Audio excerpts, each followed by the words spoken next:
The story moves back in time slightly. The human is revealed as a low-rank human envoy/engineer/advisor sent to an alien empire. Humans are seen as weak, loud, and short-lived by the aliens. He has no title, no weapons, and no political power.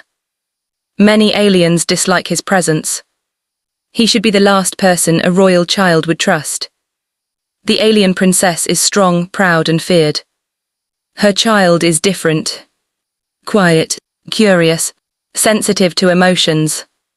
The child struggles in the harsh alien culture. The princess loves the child, but believes strength comes from fear. Welcome to my channel Sci-Fi Love Story. Thanks for watching. Please like and subscribe.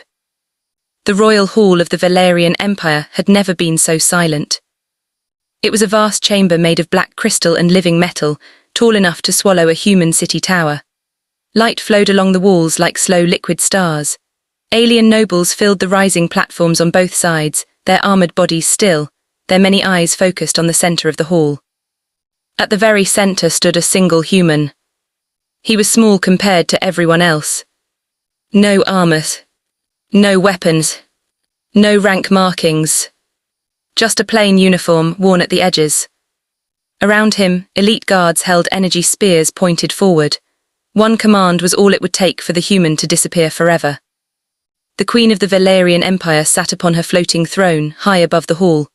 Her crown shimmered with ancient power, her presence alone pressed down like gravity itself. And yet none of them noticed her next movement. Because something impossible happened. A small figure suddenly broke free from the arms of the alien princess. A child. The princess reached out, shocked but too late. The child ran. Not toward the guards. Not toward the throne. Not toward its own people. The child ran straight toward the human. Gasps rippled across the hall. Before anyone could react, the child pressed itself behind the human's leg, gripping the fabric of his uniform with trembling hands. Its small body shook with fear, but it did not move away. The human froze. Slowly, carefully, he looked down. The child looked up at him with wide eyes full of trust. The entire empire stopped breathing. Even the queen rose from her throne. Only hours earlier, no one would have believed such a moment was possible. The human was called Daniel Reeves. He was not a soldier. Not a hero. Not important, at least not by alien standards. He was an engineer liaison from Earth, sent as part of a small human delegation to the Valerian Empire. Humans had joined the galactic stage late, weak and divided compared to ancient empires like the Valerians. Most aliens believed humans were loud, emotional and fragile. Daniel did not argue with that. He kept his head down, did his work, fixed what was broken, and tried not to offend anyone. From the moment he arrived at the royal station, he could feel the eyes on him, some curious, some annoyed, some openly hostile. The Valerians valued strength above all else. Daniel did not fit. The alien princess, Seralith, was the queen's only daughter. She was tall, sharp-featured and powerful. Her armor was etched with symbols of ancient victories. Her voice alone could silence battle halls. She ruled with discipline and fear. Her child, however, was different. Small for its age. Quiet. Watchful. The child did not enjoy loud ceremonies or combat training. It flinched at shouting and avoided crowded rooms. Many nobles whispered that the child was weak. Seralith hated those whispers. She believed strength could be taught through pressure, through pain, through forcing the child to become what the empire demanded. The child only became quieter. Daniel first noticed the child during a maintenance task near the royal gardens. He had been repairing a damaged gravity node when he felt someone watching him. Turning around, he saw the small alien child standing behind a crystal pillar. The child did not speak. Daniel smiled anyway. "Hey," he said softly, not stepping closer, "I won't hurt you." The child tilted its head. Daniel returned to his work. Minutes passed. Then a small shadow crept closer. Daniel felt it sit beside him. He kept his movements slow, calm. You're curious, he said gently. That's okay. The child watched as Daniel fixed the node, asking simple questions in a soft voice. Daniel answered each one, explaining patiently, never raising his tone. For the first time, the child felt something unfamiliar. Safety. After that day, the child began to appear often. Always watching. Always quiet. Daniel never chased it away. When guards shouted, Daniel positioned himself slightly in front of the child without thinking. When nobles argued, Daniel lowered his voice so the child would not be afraid. Once during a training display, a combat drone malfunctioned and fired too close to the observation area. Before guards reacted, Daniel moved. He stepped between the drone and the child. The blast grazed his shoulder, burning his uniform. The child screamed. Daniel stayed standing. The drone was destroyed seconds later, but the moment had already settled deep into the child's mind. This human did not hesitate. Rumors spread. Some nobles accused Daniel of manipulation. Others accused him of weakness. Princess Serelith noticed.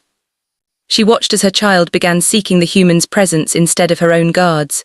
She saw how the child relaxed near him, how it spoke more, how it smiled. It made her angry. And afraid. She confronted Daniel once, her shadow towering over him. You fill my child's mind with softness, she said coldly. Daniel did not bow.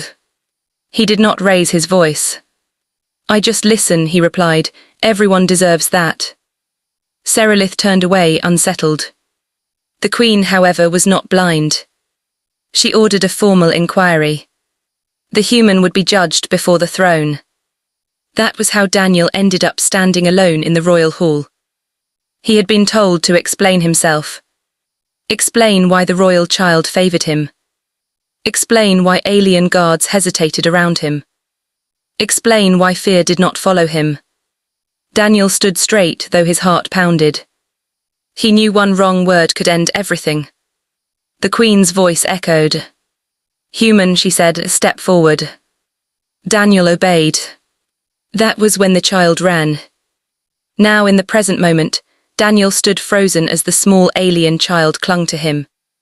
He could feel its trembling. The guards shifted, uncertain. Princess Serelith's eyes burned with shock and fury. Remove the child, she commanded. No one moved. The queen raised a single hand. Silence returned. She looked down at the human, then at the child hiding behind him. Her voice lowered. Child, the queen said, why do you hide? The child hesitated. Then in a small but clear voice it spoke. Because he will not hurt me. The words echoed through the hall. Daniel swallowed. The queen's eyes narrowed. And your own people, she asked. The child tightened its grip. They make me afraid. The princess took a step forward, stunned. Daniel did not move. Slowly, carefully, he placed one hand behind him, not touching the child, just present. A shield without force. The queen studied him for a long moment. Then she spoke words that sent fear through every noble present. Human, she said, you will remain where you stand. The guards leveled their weapons again. The child whimpered. Daniel breathed in. And stood firm. Because in that moment, the entire empire understood something was very wrong. Or very right. The royal hall remained silent after the child spoke. Thousands of alien nobles stared in disbelief. Fear was normal in the Valerian Empire. Respect was earned through power. Obedience was demanded. But trust was rare. And yet the royal child stood behind a human. The queen descended slowly from her throne, her presence pressing against every mind in the room. Each step echoed across the crystal floor. She stopped a short distance from Daniel. Her many eyes studied him, searching for weakness, deception, or ambition. She found none. The child's grip tightened. Daniel could feel it shaking. He spoke softly without turning. It's okay, he said, I'm here. The queen heard that. So did everyone else. Human, the Queen said, her voice calm but heavy with power. You stand before judgment. Daniel nodded once. I understand. You have no weapons, she continued. No rank, no authority. That is correct. And yet, the Queen said slowly, the royal child hides behind you. Daniel took a breath. I didn't ask for that, he said, but I won't move away. Murmurs spread across the hall. The Queen raised a hand. Silence returned. Child, she said gently, turning her gaze downward, step forward. The child hesitated. Its eyes flicked to Daniel. He did not move. Did not speak. Slowly the child stepped out just enough to be seen, but stayed close enough to touch him. The Queen lowered herself to one knee. The entire hall gasped. No Valerian queen bowed to anyone. Tell me, the Queen said softly, why you choose the human. The child's voice trembled at first. He listens, it said, he does not shout. The Queen nodded once. He explains things, the child continued. He does not say I am broken. Princess Serelith stiffened. The child swallowed.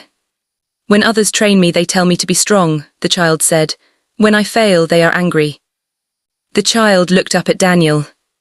He says I am already enough. The words struck the hall harder than any weapon. Princess Serelith stepped forward, her voice shaking. You misunderstand strength, she said sharply. Fear makes warriors. The Queen did not turn. Does it? She asked quietly.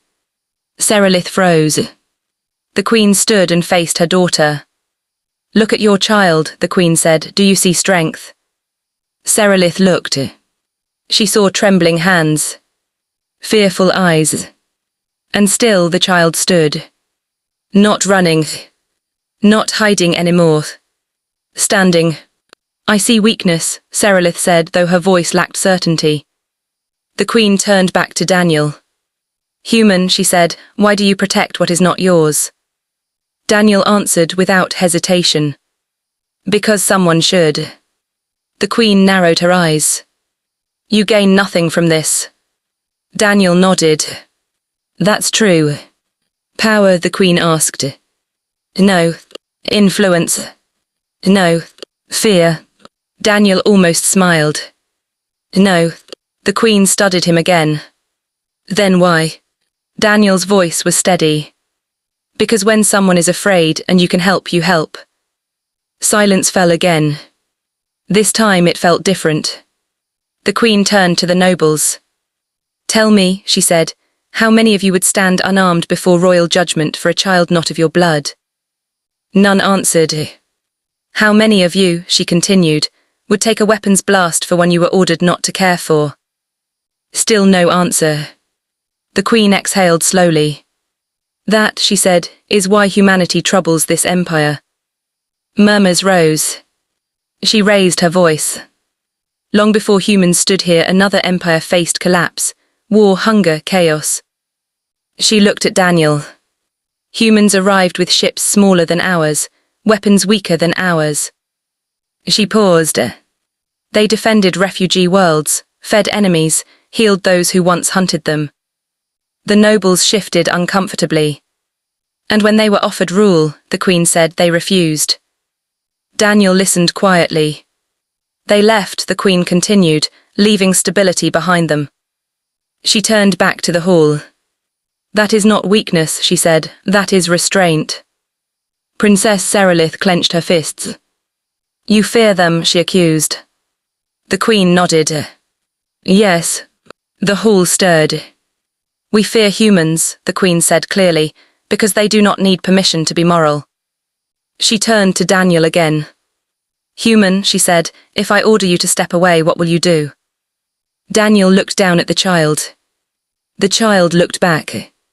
I will refuse, Daniel said. Guards tensed. And if I sentence you to death, the Queen asked. Daniel swallowed. Then I will still not move.